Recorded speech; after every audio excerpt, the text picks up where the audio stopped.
Good morning. I'm absolutely delighted and honored to be here this morning. Our connection with Bangkok goes a long way. It's a favorite place for Bangladeshis to come for studies, for education, for businesses, and for holidays. And we are so close. Our relationship between Thailand and Bangladesh. Most often I try to plead with our policymakers and also the leaders of ASEAN that Bangladesh should be included in ASEAN. There's no reason why ASEAN should stop in Myanmar. And I continue to plead for that. Because I see association like ASEAN is a great future for nations to get together and work together. And many other things has brought me to Thailand as a person. The work that I do became of a lot of interest to academicians in Thailand and also the leaders and bankers in Thailand. They keep visiting us and keep inviting me here. So it's my favorite place, and I'm delighted that I could be here today at NIDA. I was very impressed by the facilities that you have created for NIDA. It's a wonderful facility, and I'm sure students are lucky to be here for their education. I place a very high position to academic institutions. At the same time, I'm very critical of the academic institutions. World is facing massive problems on different directions. One that is very familiar with all of us. We keep talking about it all the time. Whether we are doing much or we are doing little. But we talk a lot on the subject because it's so imminent, so disastrous, the situation that we have created for us. Global warming, environmental issues. So we are on a kind of a path which takes us in a suicidal way. So that worries us a lot. How much time we have on this planet? Do we come to a point of extinction? Are we the generation which will translate us into dinosaurs on this planet, disappeared from the planet? So those kind of worrisome thoughts that come in. And the other one which worries me a lot, and I'm sure worries you a lot, which threatens the human society on this planet, extreme wealth concentration. We built an economic machine which works in a very funny way. It looks for growth, it looks for development, prosperity and all that. But the machine which does that does it in a very unkind way. In the search for growth, in the search for prosperity, all the wealth of the world gets concentrated in the hands of few people in a continuous way. It's not a sporadic way. Some years it's there, some years it's not there. It's not like that. It's a continuous process. Wealth gets concentrated in fewer and fewer and fewer hands. If you take the world, entire wealth of the entire world, if you look at the present scenario, you can say 95% of this wealth, 95% of all the wealth of the world, maybe in the hands of 5%, 6%, of the total population of the world. And you hope these things will change. It will not. Because the system that we have built makes it that way. You cannot escape. I mentioned about the global wealth. You can go country by country, same way. Little variations, but almost the same way. Bulk of the wealth is in the hands of few people. And the rest of the population of the nation or the world has to deal with or live with very small fraction of that world, that wealth. And the point that I will try to make, that this is an explosive situation.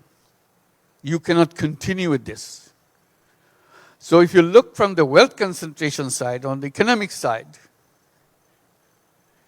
we are in the path where societies around the world can explode and destroy itself just by looking at the way it happens. So this is the second danger point. And working simultaneously. Environment, wealth concentration. And the third one, massive unemployment. Coming quickly. It's happening slowly, but suddenly takes up a speed of dangerous magnitude because of artificial intelligence. We have been talking about artificial intelligence for a long time, but suddenly it became a topic of every day in the newspaper. ChatGPT and all those things. We talk about it with lots of fun. What happens to our education, what happens to our literature, what happens to everything else. With a simple thing like ChatGPT. But this is just a little exposition of the artificial intelligence, what it's all about.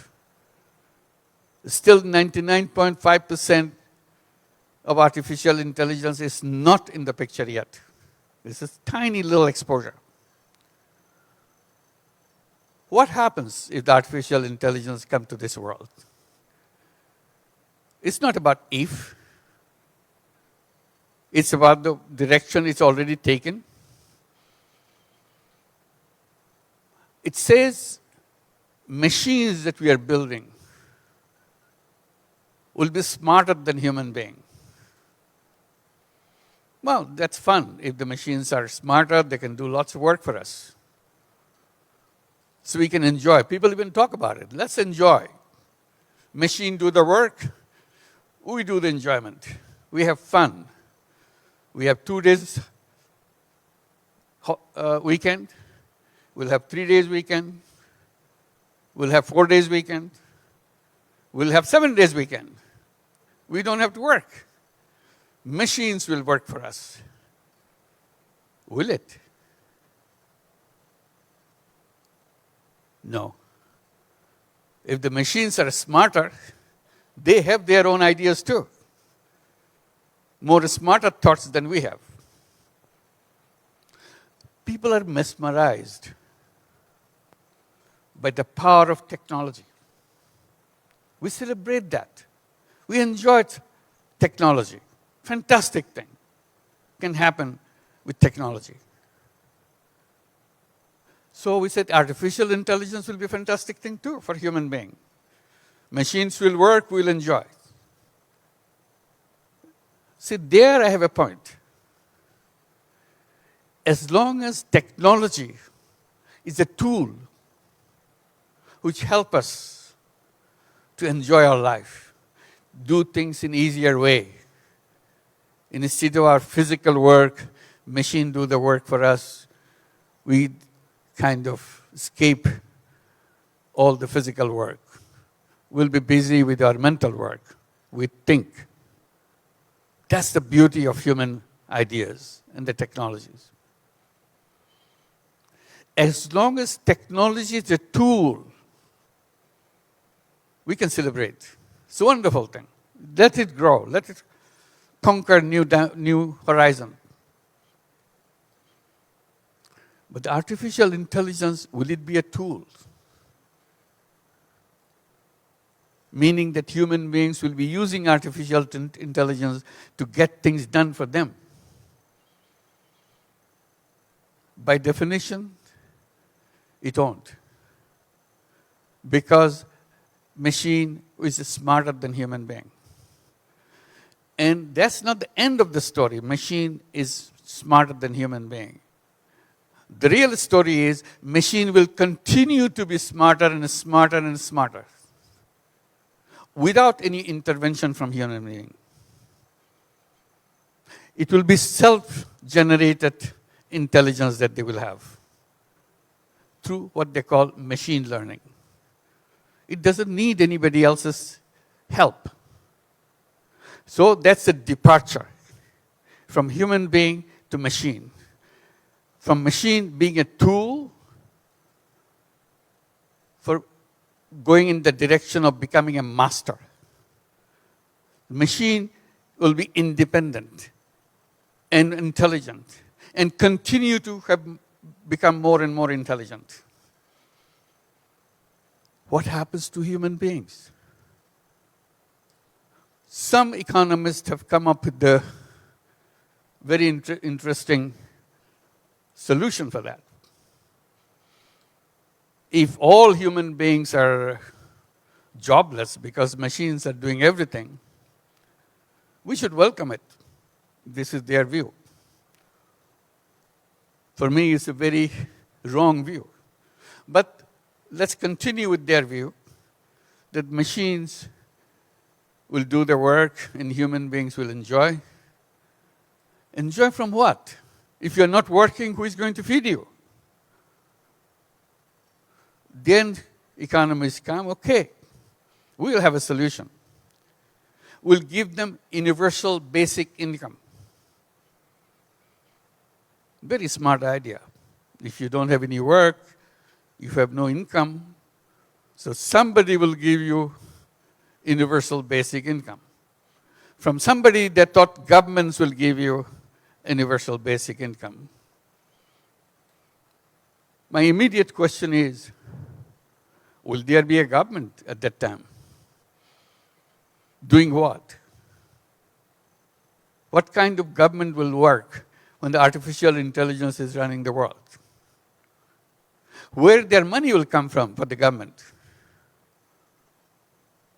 Why should they be able to give you the money so that you can take care of yourself? I said, it doesn't follow the logic. Suppose it happens. Suppose somebody gives us universal basic income, we survive, but the machine runs the world.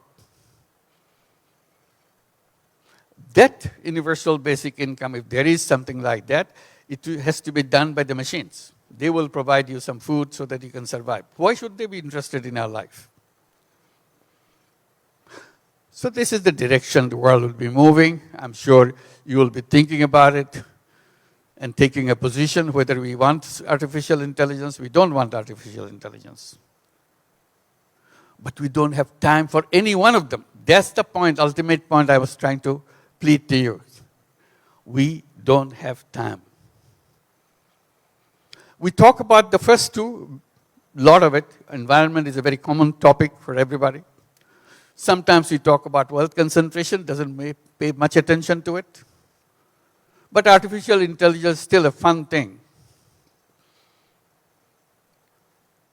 No matter which way we look at it, the urgency is the point where we should be concentrating on. We don't have much time left. On environment issue, we just talk about a kind of a picture. Our house is burning. Our house is on fire. Our house means our planet is on fire. But inside that house, a burning house, we are celebrating our growth, economic prosperity, our success in technology. We are gloating with all the successes that we have. occasionally we talk about global warming, we set dates for future, something will be done, and we push the date backwards, or we push the date forward so that we don't have to deal with anything now. Somebody tomorrow will do something for us. I don't have to do anything now.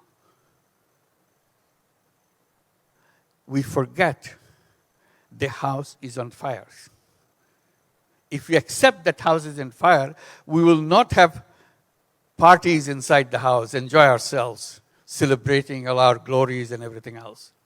The natural instinct that we will have, stop everything we do inside the house, rush out, stop the fire. So that's the urgency part of it. We don't feel that urgency. We have COP26, we have COP27, we'll have 28, and we count them, make speeches, go home, go back to our work. Same old work that we have been doing. So that's the part the global warming is talking about. So these three things, I keep coming back. The reason I mentioned that, coming to NIDA, Academic Institution of Excellence. And for me, all the academic institutions fall in the category where we are encouraging young people to understand the life and the world as it is coming. I myself come from the academic world, but I'm a kind of a refugee out of the academic institutions. I quit the academic institutions because I was feeling uncomfortable with something happened in Bangladesh at the time when I just started teaching in a Bangladeshi university.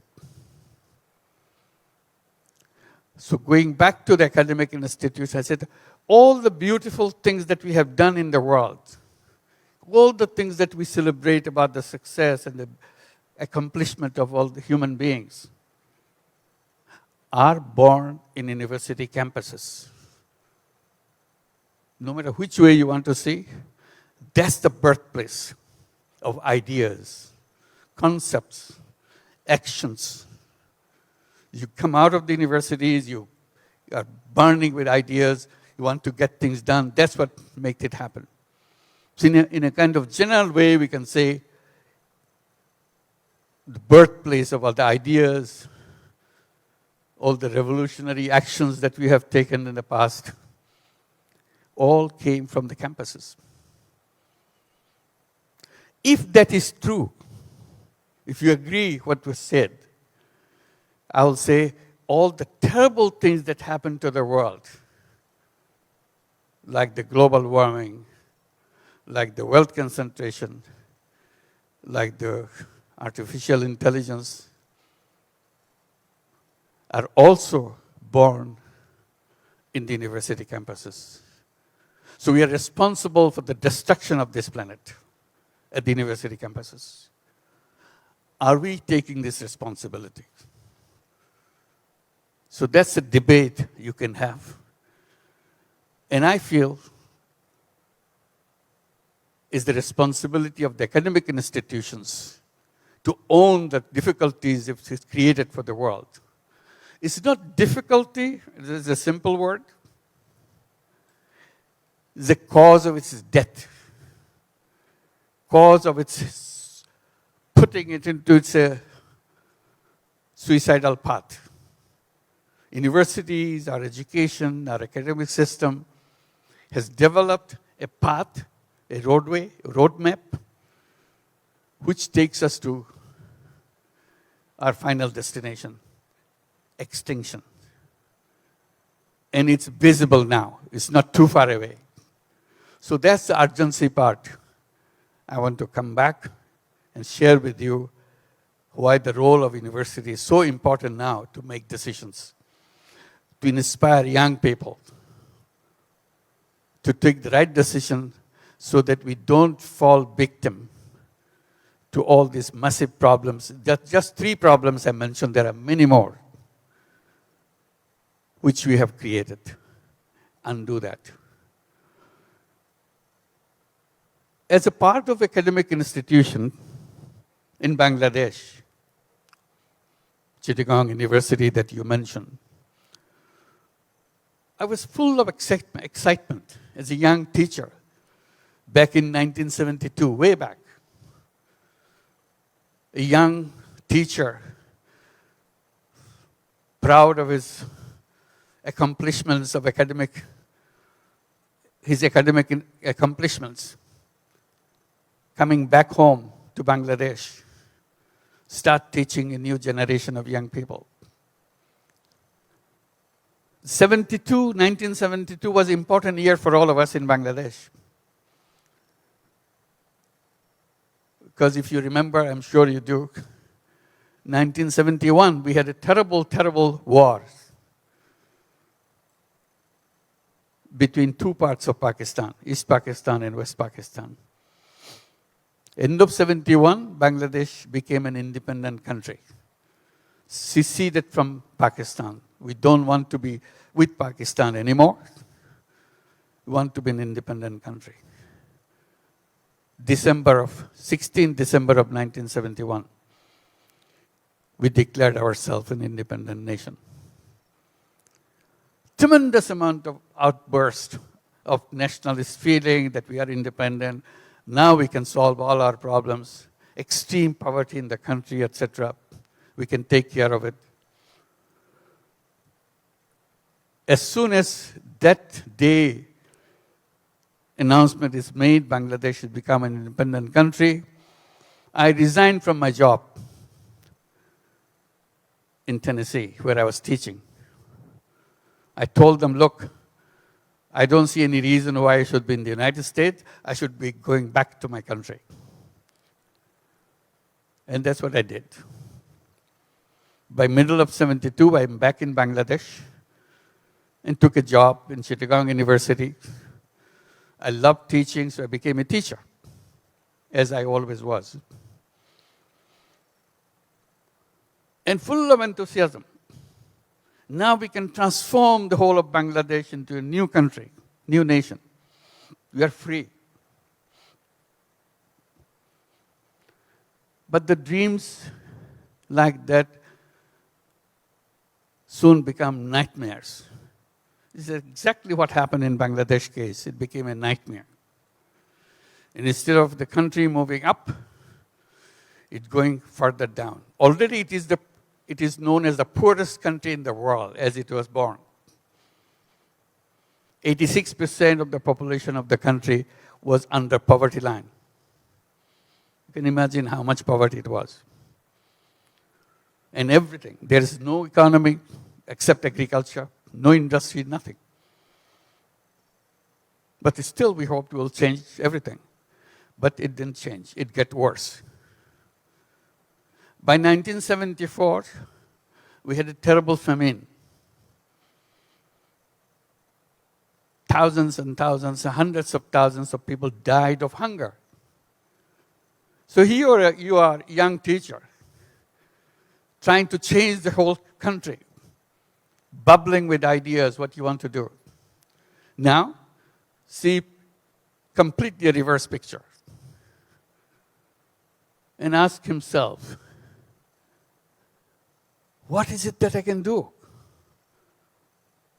Economics has not taught me anything that I can make myself useful in some way to the people. There is no way economics has tell us how to help poor people get out of poverty. They talk about the big economy, big industry, big things. This is far away. Question is now, today.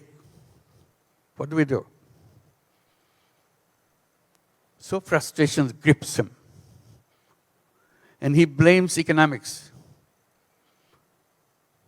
The young teacher feels that I have learned something absolutely useless.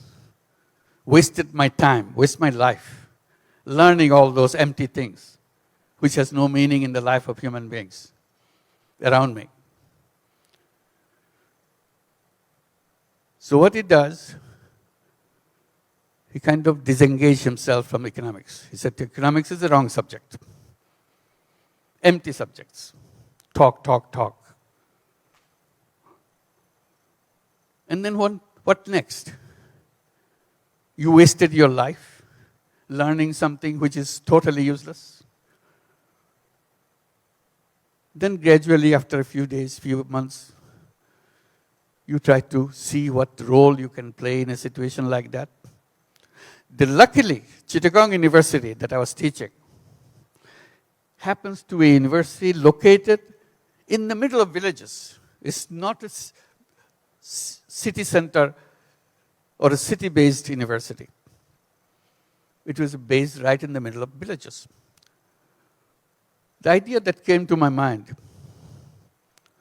I said, I don't have to go to the rest of the country to find out what is happening. I can just go take a walk out of the university campus, the border of the campus, and I'm in the 1,000-year-old village with all its miseries, all its poverty, all its terrible things happening right there. So I decided, why don't I go and be with the people, learn from them. See if I can be some way useful to them. Today I'm totally useless. Can I make myself useful to them? So that was the journey. Day after day, week after week, month after month, I go talk, visit, learn from them. And suddenly I realized, for the first time in my life, I've really entered into an university. The village is my university. I'm learning a lot. The people in the village, they are my teachers, teaching about the hard facts of life. And all I'm trying to do is just some way I can make myself useful to at least one person, even for a day. So that's a search to find myself usefulness in me, that as a human being, I have some usefulness for other people.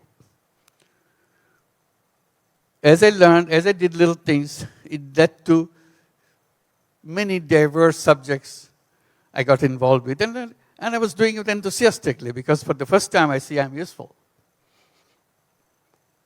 Then something else happened which led me to a completely different direction. The loan sharking in the village. Taking tiny loans and give to people and grab everything the borrower has.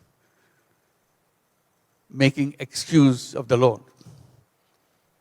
And you see them at close quarters. You're not reading a story in the book. You're meeting that person day after day, seeing what is happening to that person. That led me to see, can I be useful to people who are looking for money?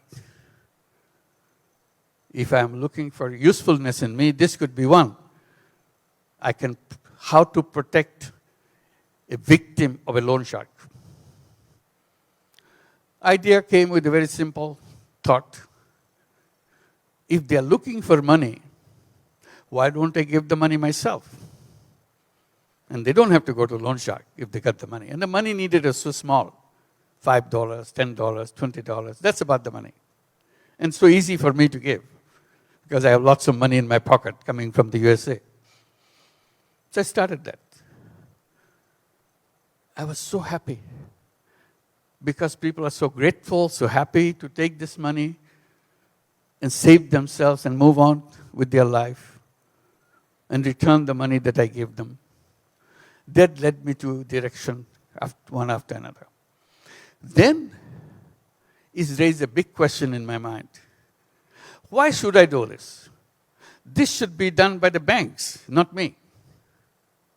So I get into a big debate with the bankers. I start accusing them. You are the cause of poverty because you shut down all your doors to the poor people. So that led me to a series of things. They said, well, you are accusing us, but we are not really the institution to be accused. Because in our system, we cannot do that because these people are not creditworthy. That's why we cannot give them the money.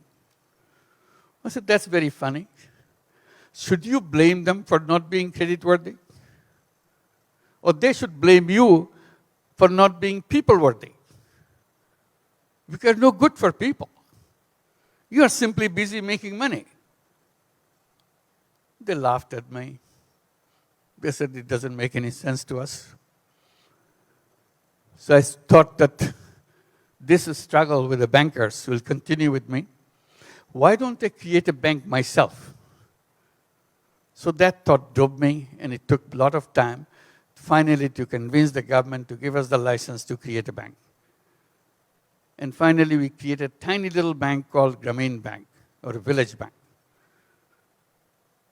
And that is the beginning of a big, big movement, bringing finance to the poor people. And then we concentrated not only poor people, it should be poor women. People say, you're crazy. Men have difficulty paying back. Women have nothing. We're not talking about the Thai women. These are Bangladeshi women. Never see outside the house. They're shut down inside the house because of Muslim society. And we dared to break that door and go inside. Not me. I'm not allowed to go anywhere near them. I took my girl students to go there to talk to them. They were reluctant. They said, no, we cannot touch money. Men should be the one who will be taking money. They handle money. We never touched money in our life. We broke those ideas, entered them. And finally, once they found out how to use the money, they became the champion of it.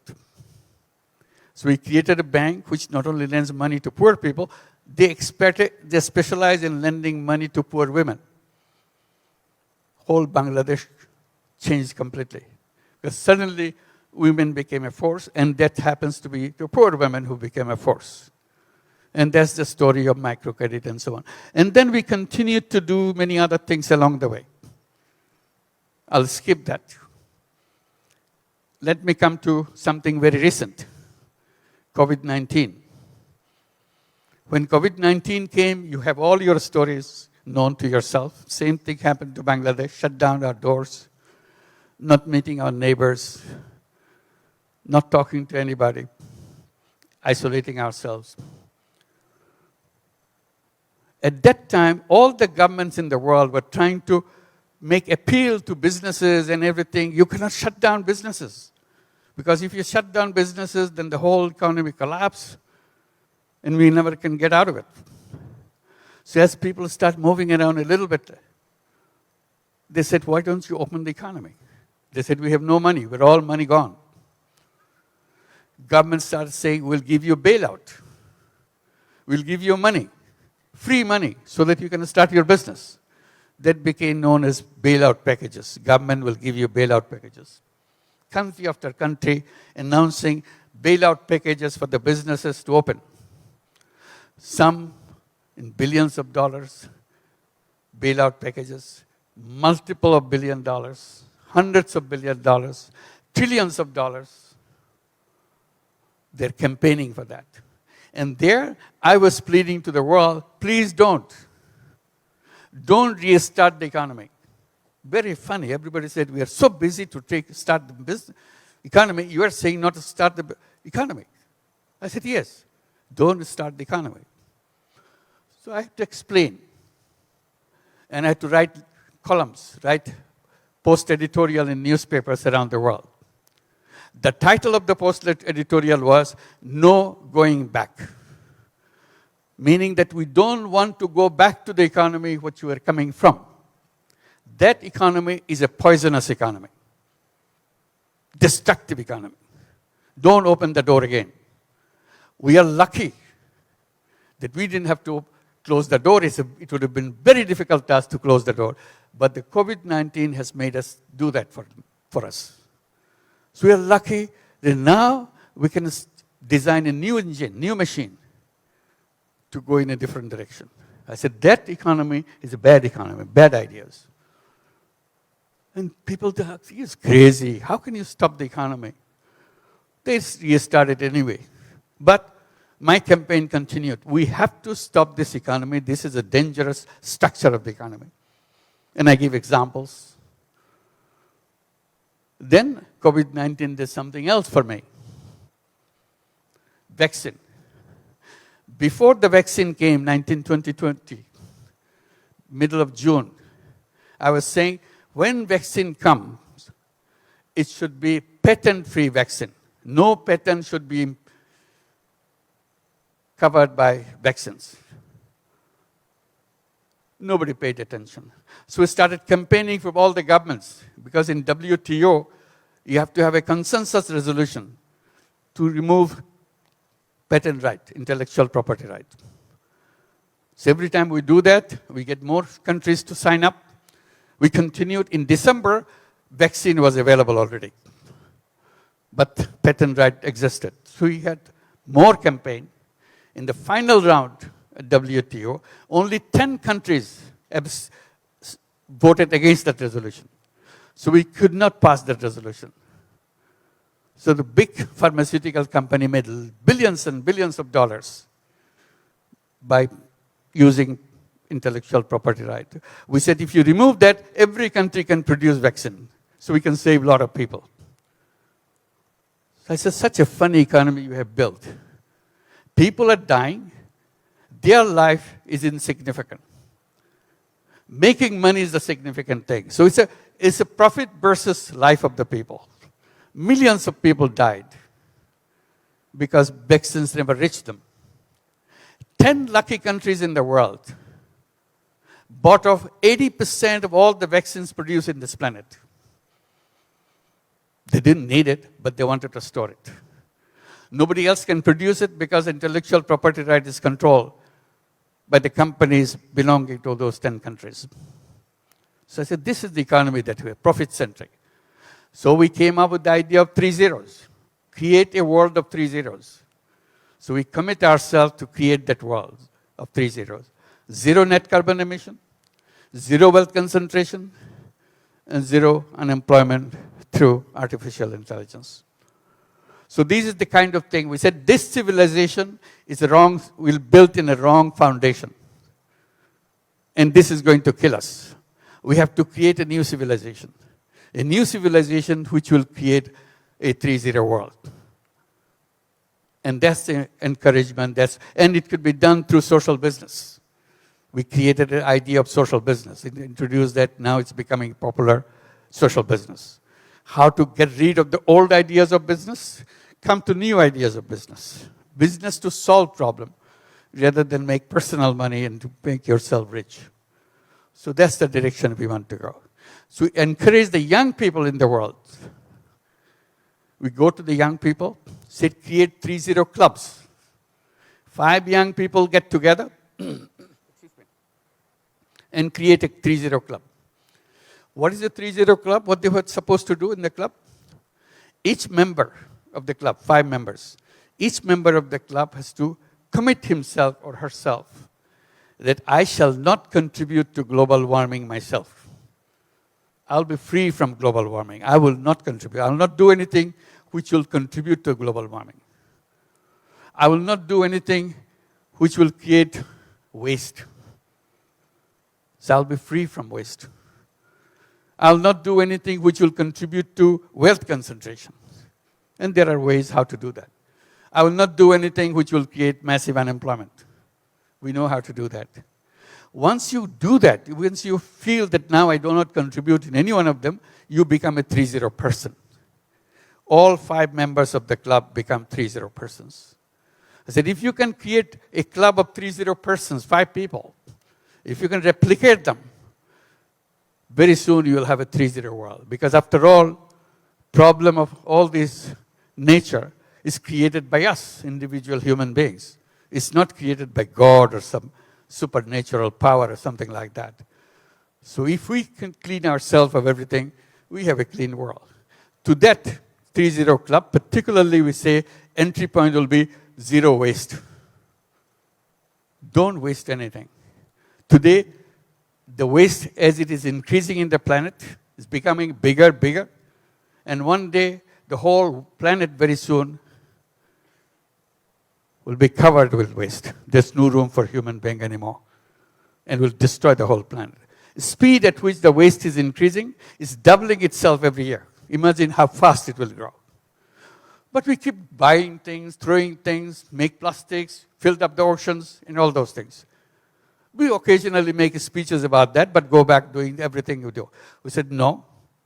In the 3-0 Club, this will be the beginning of a zero waste generation. We need a new generation of young people who will grow up as a zero waste generation. They will know that from the very childhood how to make sure they do not create waste to destroy this planet.